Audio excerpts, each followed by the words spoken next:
Un chat, oui, mais pas n'importe lequel. Parce qu'on veut choisir exactement la couleur de son compagnon, son pelage ou même son comportement, les chats de race ont plus que jamais la cote. Leur nombre en Suisse a doublé ces 8 dernières années. Une de ces races super tendance aujourd'hui, le Maine Coon, un gros matou d'une dizaine de kilos. C'est la race sur laquelle a flashé Alba. C'est ce qu'on appelle un chat-chien. Donc vraiment, il se comporte vraiment comme un chien. Vous pouvez l'éduquer comme un chien. Il vous suit, il vient partout avec vous. Voilà, il est très affectueux. Ça s'élève comme un chien. En consultant les annonces, la fribourgeoise tombe sur un chaton dans sa région. C'est le coup de cœur. L'éleveur lui propose un rendez-vous le lendemain. On est arrivé, dès qu'on a commencé à monter les escaliers, une odeur atroce nous a envahis. Ça m'est resté du reste dans le nez pendant plusieurs heures.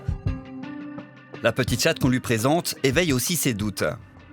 Très vite, j'ai remarqué qu'elle avait un problème aux yeux. Donc, ce sont des photos de Gaïa le jour où nous sommes allés la chercher. Donc, on voit très bien qu'elle a un gros problème à l'œil droit, l'œil qui coulait énormément. J'ai fait remarquer ça à l'éleveur qui m'a dit « Mais non, c'est rien ». Pourquoi vous l'avez quand même pris, ce chat, à ce moment-là? Alors, il était évident que cette petite chatte, elle n'avait pas l'air en bonne santé, mais moi, je suis une amoureuse des animaux et quelque chose me disait que je devais la sortir de là. Le contrat de vente promettait un chaton en santé, mais une fois à la maison, l'animal est amorphe. Un contrôle chez le vétérinaire permet de poser un diagnostic. Gaïa est atteinte de calicivirus, donc c'est un virus ORL, mais qui s'attaque spécifiquement à la bouche. Il a fallu lui faire une ablation totale des dents en plusieurs fois, parce que c'est quand même une opération longue. Et à l'heure actuelle, Gaïa n'a plus de dents. Donc à l'âge de 8 mois, Gaïa n'avait déjà plus de dents. Combien vous a coûté ce chat? Donc le chat nous a coûté 1 600 francs, mais les frais vétérinaires tout inclus, jusqu'au jour d'aujourd'hui, on est quasiment à 6 000 francs. Des frais qui ne seront jamais remboursés par l'éleveur. Mais heureusement, on trouve aussi de bons élevages. Par exemple, à Savagnier, chez la famille Lardon. 3 enfants et en ce moment 11 chats au total. Des Maine Coon aussi. Vous venez chercher un chaton, s'il est comme ça, c'est le rêve, parce qu'il va être comme ça avec vous. Alors c'est vrai qu'avec les 3 enfants, là, on a un grand avantage, parce que c'est eux qui les sociabilisent aussi un max. On les touche dans tous les sens, tout ça, et ça, c'est important. Patricia m'explique à quels détails faire attention quand on achète un chaton. Alors pour s'acheter en général, c'est plus regarder les yeux, pas que les yeux coulent. Le nez, qu'il soit bien propre, sans les sons de crotte ou comme ça. Et puis un peu dans les oreilles aussi, qu'il n'y ait pas du noir comme ça. Et puis après, voilà, les poils aussi, pas qu'il ait des puces. Le couple est aussi à la tête du Cat Club Roman. Régulièrement, de nouveaux propriétaires de chats les appellent pour trouver des solutions suite à des adoptions problématiques. Des fois, il y a des chatons qui partent non vaccinés. Le vaccin typhus coryza, c'est quand même important pour la santé des chats. Ce genre de personnes, c'est pas des vrais éleveurs. On dit ça, c'est des naisseurs. Et certaines races exigent des précautions supplémentaires. C'est le cas des Maine Coon, qui doivent passer une échographie du cœur. Moi aussi, j'ai pris rendez-vous dans un cabinet vétérinaire. J'aimerais savoir, les chats de race risquent-ils de tomber plus facilement malades qu'un simple chat de gouttière? Voilà. Je pense pas qu'on puisse dire que tous les chats de race sont plus fragiles que les chats européens. On peut aussi avoir des chats européens qui sont particulièrement fragiles ou avec certaines maladies génétiques. Mais c'est vrai qu'il y a certaines races de chats qui sont prédisposées à des maladies très spécifiques. On peut penser aux persans avec la maladie rénale polykystique. Et puis on a aussi ce qu'on appelle les races brachycéphales qui ont des maladies chroniques associées à cette conformation. Donc des voies respiratoires très étroites, des yeux qui sont plus globuleux et ça les rend vraiment à risque de complications par rapport aux chats avec une conformation plus naturelle. À l'autre bout de la chaîne de ce marché, il y a les refuges d'animaux.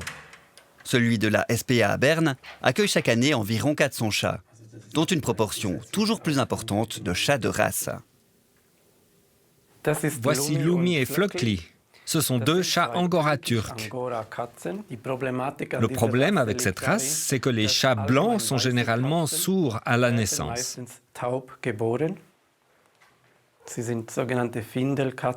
On a retrouvé ces chats dans la nature.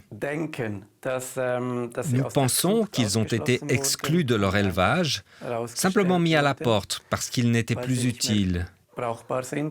Il faut savoir qu'en Suisse, il est interdit d'élever des chats sourds. D'autres chats ont été confiés au refuge parce qu'ils n'avaient pas le comportement promis. Voici Akira. Son ancienne propriétaire a adopté 2 chats chez une éleveuse de Bengale qui lui a promis qu'ils étaient de bons chats d'appartement. Malheureusement, elle a remarqué trop tard qu'Akira avait des problèmes de comportement. Il n'était pas propre, il griffait aussi les portes et n'était pas heureux. Rien d'étonnant, les Bengales sont ce qu'on appelle des chats hybrides. Des nouvelles espèces créées de toutes pièces en faisant se reproduire un chat domestique avec un chat sauvage, en l'occurrence un chat léopard originaire d'Asie. Ce trend et surtout ses conséquences, on les connaît bien du côté de ce refuge pour animaux sauvages à Genève. Ici, c'est une autre espèce d'hybride qu'on a recueillie, un savannah. 1 millier est déjà répertorié en Suisse. Et d'après la SPA, il serait en réalité 3 fois plus nombreux. C'est pas un chat domestique, c'est moi je parlais croquette.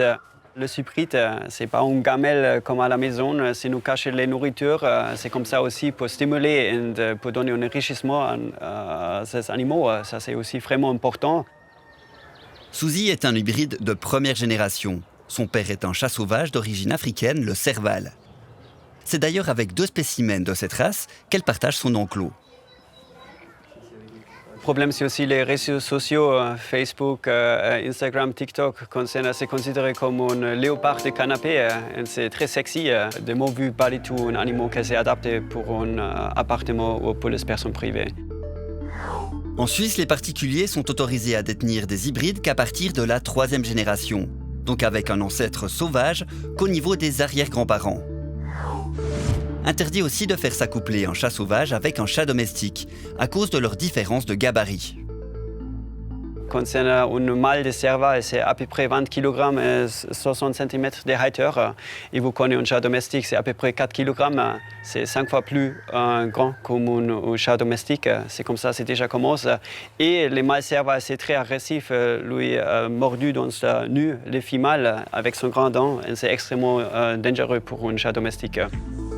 Sans compter que les hybrides sont aussi un désastre pour la biodiversité. Les nids d'oiseaux, même les plus hauts perchés, ne leur résistent pas.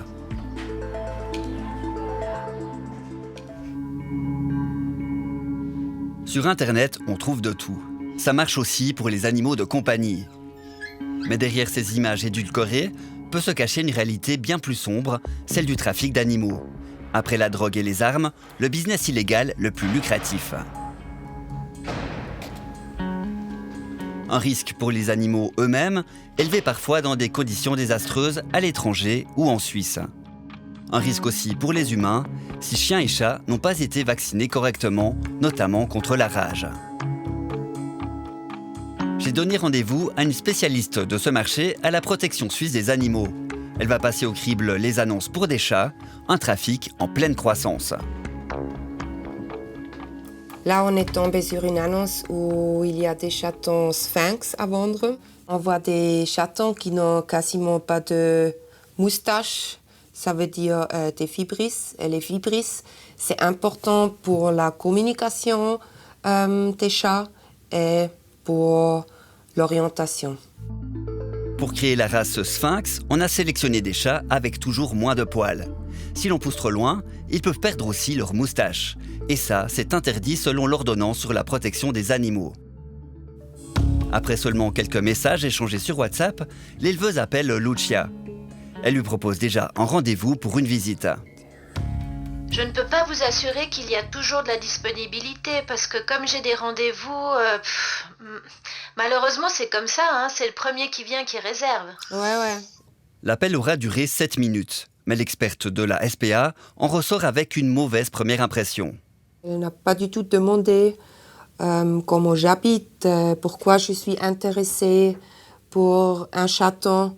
Elle n'a pas demandé si j'ai déjà un chaton, ce qui est à recommander fortement. Autre annonce, autre race problématique, c'est Scottish Fold avec leurs oreilles repliées. Mais c'est surtout la mise en scène de ces photos qui a retenu l'attention de la biologiste. Souvent, les chats issus d'un trafic qui sont proposés devant des fleurs, sur un coussin, c'est assez typique. En attendant d'aller voir ces vendeurs, j'ai pris rendez-vous avec une autre organisation très active dans ce même combat, 4 pattes. Ce chargé de campagne le confirme, on ne verrait que la pointe de l'iceberg du trafic de chats. Pendant la pandémie de coronavirus, il y a eu en Suisse une sorte de pénurie sur le marché des animaux de compagnie. Et le prix de ces animaux, en fait, du coup, ont monté en flèche. Et ça a vraiment montré le potentiel financier de ce marché. Et c'est quelque chose qui, par la suite, lorsque les frontières se sont réouvertes, a vraiment attiré les trafiquants. Pas étonnant quand on sait qu'un chat de race se négocie souvent autour des 2000 francs.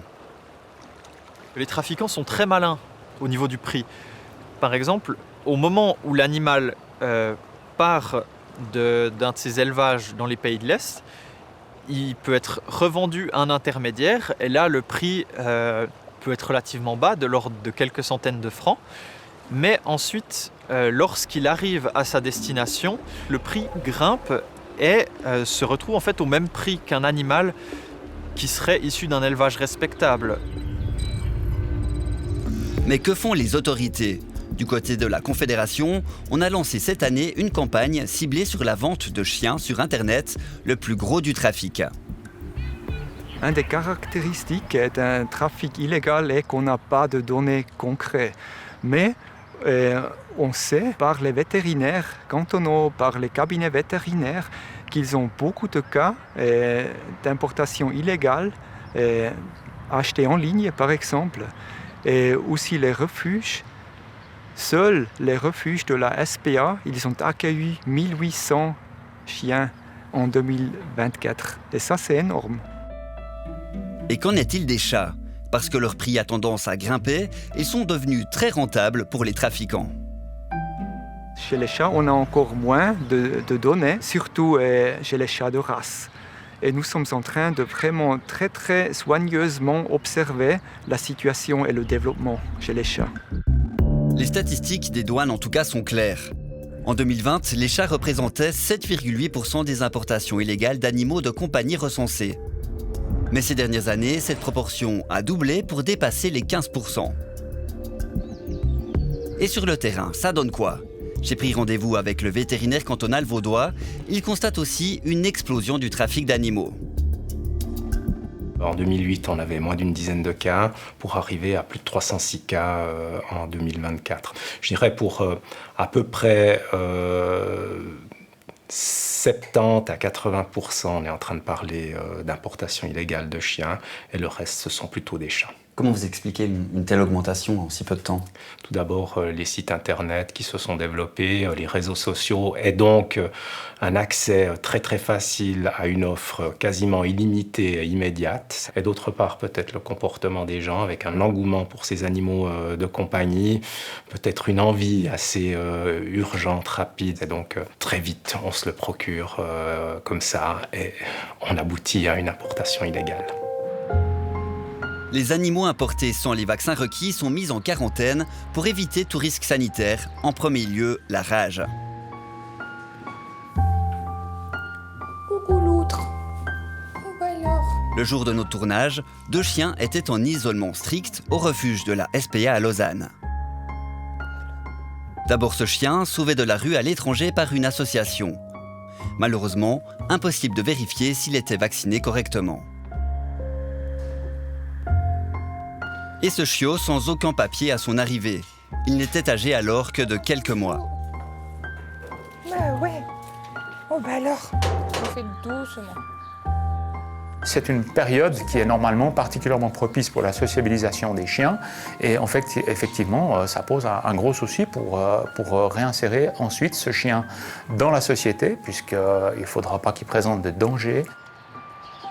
Les quarantaines sont bien sûr à la charge des propriétaires de ces animaux. Tous ces frais représentent à peu près, si on prend sur une période d'environ 120 jours, qui est aujourd'hui le délai de quarantaine maximum qui peut être décidé pour un animal, on peut arriver à peu près, je pense, entre 3 500 et 4 000 francs. Donc évidemment, une personne qui pensait adopter et puis importer un animal à bon prix depuis l'étranger, malheureusement sans s'enquérir des conditions d'importation légales, eh bien cette personne-là va se retrouver avec une facture extrêmement onéreuse. Pour ces chiens sans papier, il est très compliqué de remonter les filières. Un travail d'enquête que fait l'organisation 4 Pattes. Elle nous a transmis ces images tournées en caméra cachée dans des élevages en Roumanie. Ce qu'on a pu voir, par exemple, c'est en Europe de l'Est, des élevages dans lesquels il y avait des conditions absolument insalubres.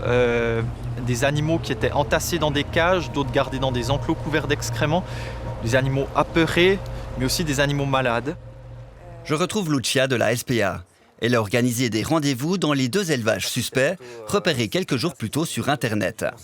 Le mieux, c'est de vérifier aussi si le passeport il correspond vraiment à l'animal qui a été présenté par l'éleveur. Je vais me charger de ces visites comme simple client. On commence par les sphinx. À l'intérieur, l'éleveuse me présente la portée. Même si je ne suis pas habitué aux chats sans poils, ils m'ont l'air en bonne santé et leurs papiers en règle. Mais reste le problème des moustaches, quasi absentes chez les parents et les bébés. Nos craintes sont confirmées. Mais qu'en pense le vétérinaire cantonal ? Et là, on doit faire une évaluation individuelle. Est-ce que ce chat, finalement, avec peut-être des vibrisses atrophiés, réussit, oui ou non, à se déplacer, à percevoir son environnement ? Donc là, pour les personnes qui ont cet élevage-là, par exemple, ça voudrait dire vraiment prendre contact avec un vétérinaire et demander une évaluation avant de faire de l'élevage et de vendre ensuite ces chatons. Exactement, la législation, c'est exactement ce qu'elle prévoit pour ce genre de chat. Sans certificat de vétérinaire, la vente de ces chats est donc illégale. Deuxième visite chez les chatons Scottish Fold. Bonne nouvelle, la portée qu'on présente a bien l'air d'être née en Suisse et les bébés me paraissent en forme. Mais les apparences peuvent être trompeuses. Leurs oreilles repliées peuvent être aussi considérées comme une caractéristique extrême, due à une mutation génétique. Ces chats, à part avoir ces oreilles repliées, pourraient avoir quelque part au niveau du squelette un problème qui les empêcherait de se déplacer correctement ou qui causerait des douleurs particulières. Donc là aussi, une évaluation individuelle est absolument nécessaire pour savoir si c'est acceptable.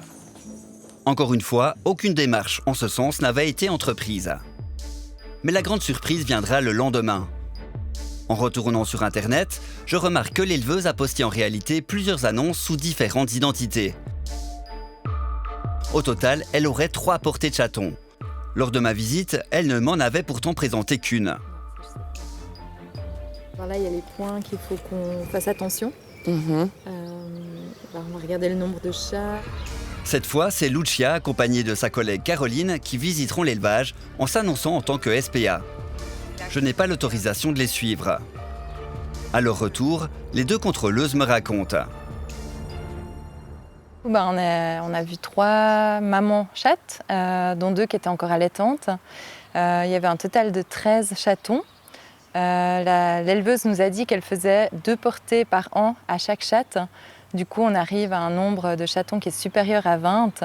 Et puis à ce moment-là, ça devient de l'élevage à but professionnel. Et du coup, c'est soumis à autorisation, ce qu'elle n'était pas du tout au courant.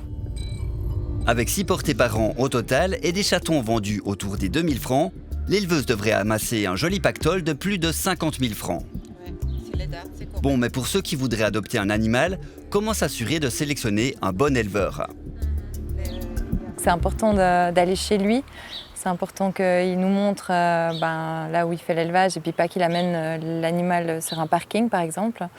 C'est important de voir la mère des chatons. C'est important de demander les documents. C'est toutes des choses qui montrent si un éleveur est sérieux ou non.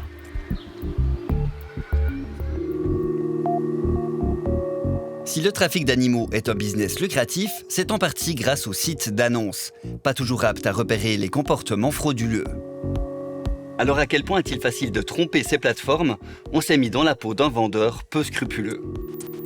Notre test s'est concentré sur 2 des sites d'annonces gratuites les plus populaires en Suisse romande et qui acceptent les ventes d'animaux, petiteannonce.ch et Anibis. Pour le commerce de chiens, la loi est stricte, les plateformes doivent veiller à ce que les annonces comportent les coordonnées des vendeurs. Nous, on a posté des teckels avec un faux profil super bateau. Sylvie Martin qui habite place de Cornavin 1 à Genève, donc en fait la gare CFF. Sur petiteannonce.ch, malgré cette tromperie grossière, notre publication se retrouve immédiatement en ligne. Et elle y restera pendant toute la semaine qu'a duré ce test. Sur Anibis, on nous demande de prouver que ces animaux sont bien inscrits sur Amicus, la base de données obligatoire pour tous les chiens en Suisse. Notre piège a été déjoué. Deuxième scénario, on va voir si les sites se sont adaptés aux derniers changements de loi. Les chiots importés de l'étranger doivent désormais être âgés de minimum 15 semaines. On va donc mettre en vente des chiens nés en Allemagne de seulement 8 semaines. Sur petiteannonce.ch, encore une fois, ça passe crème. Sur Anibis par contre, on est bloqué. Impossible de poursuivre sans fournir des papiers officiels. Troisième scénario avec des chats, on propose l'une des seules races interdites d'élevage, les Munchkin. Leurs pattes sont tellement courtes qu'ils ne peuvent même plus sauter. Cette fois, les 2 sites acceptent l'annonce sans sourciller. Au total, 5 personnes nous ont contactés, intéressées à acheter ces chatons. Dernier test avec 3 annonces de la part du même éleveur pour un total de plus de 20 chiots et chatons. Dans ce cas, la loi exige de détenir une autorisation cantonale. Bien sûr, on n'a pas ce papier. Sur petiteannonce.ch, nos 3 publications sont acceptées. Mais après 36 heures, celles pour des chiots sont supprimées. Un peu tard, pendant ce laps de temps, 11 personnes nous ont écrit pour adopter ces chiots. Sur Anibis par contre, dès la première annonce, nous sommes déjà bloqués. Cette fois, le site a tout bon. Au final, un bilan plutôt réjouissant du côté d'Anibis, qui est parvenu à déceler 3 de nos pièges sur 4. Petiteannonce.ch fait beaucoup moins bien, avec seulement 1 annonce sur 4 de bloquée. Nous avons bien sûr contacté ces plateformes pour connaître leurs réactions. Du côté d'Anibis, on nous a répondu que toutes les annonces pour des chiens étaient contrôlées manuellement. Nous demandons à nos utilisateurs de nous envoyer une capture d'écran de l'enregistrement effectué sur Amicus avant de publier leur annonce. La plateforme indique par contre ne pas tenir de liste d'interdiction pour les chats de race. Mais elle promet avoir rajouté la race Munchkin à son système interne de filtre. Du côté de petiteannonce.ch, on explique travailler grâce à des filtres automatisés, des contrôles humains par pointage et les signalements par les utilisateurs. Mais on reconnaît que notre test a mis en lumière plusieurs faiblesses. Nous devrions effectivement être mieux à même de pouvoir détecter une personne ne remplissant pas correctement les formulaires. Des améliorations vont pouvoir être ajoutées ces prochaines semaines. Il y a les sites d'annonces et il y a les réseaux sociaux. Selon une enquête de 4 pattes, ils représenteraient plus du tiers des achats de chiots. Et oui, même si sur Facebook et Instagram, les ventes d'animaux sont interdites aux particuliers. J'ai pu joindre l'un des auteurs de cette étude basée à Londres. Il m'explique que les vendeurs sont très inventifs quand il s'agit de contourner les règles. Souvent, comme il est interdit de vendre des chiens sur Facebook, les vendeurs n'utilisent pas des mots comme à vendre ou des choses comme ça. Ils utilisent un langage codé à base d'emojis. Par exemple, ils mettent l'image d'un bébé bleu pour représenter un mâle, une maison pour un élevage familial ou un avion pour montrer que l'animal peut être exporté. Ces groupes Facebook ont pourtant des règlements très clairs où il est indiqué « vente interdite ». Mais ils acceptent quand même toutes ces publications et des ventes y ont eu lieu. Le groupe Meta a été interpellé suite à ces résultats, mais rien n'a vraiment changé.